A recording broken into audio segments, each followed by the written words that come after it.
Regarding the feminist movement, what does the slogan "make the personal political" mean? To me, that I always hated that slogan. What it really means is you take your personal damage. And one of the things that's very obvious in those very early days of the women's movement, how many of the radical women leaders of the movement themselves had really disturbed backgrounds and were very, very violent. And then you make that political. So if my dad's a shit, all men are shits. If you say that, you can do almost anything you like.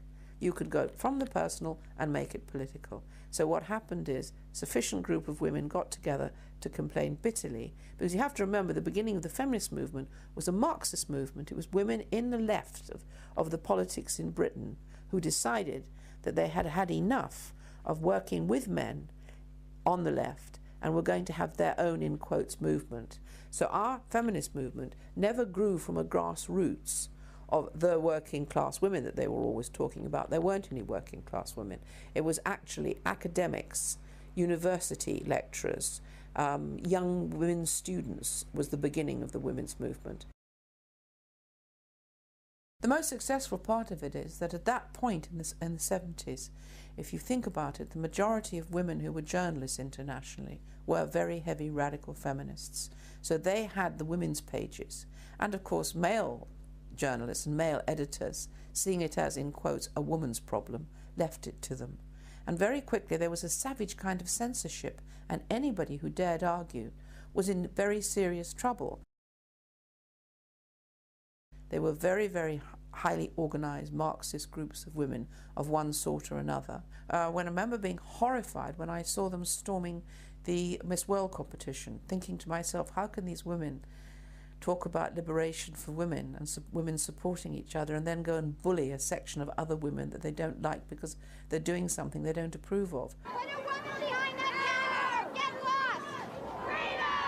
And outside, and this is in the press cuttings, there were huge demonstration with banners, and on the banners it said, all men are bastards, all men are rapists. And I asked the police, I went down and said to the police, if that was black men or Jews, you'd arrest those women. But why don't you arrest them? They just looked very uncomfortable. And one of them said, we're frightened of them. Over the 12 years that I was running the refuge, if I went to speak, there was screaming feminists outside. I tried to publish a book called Prone to Violence. We finally did get it published. But I had to have a police escort all around England, and there were death threats and bomb threats.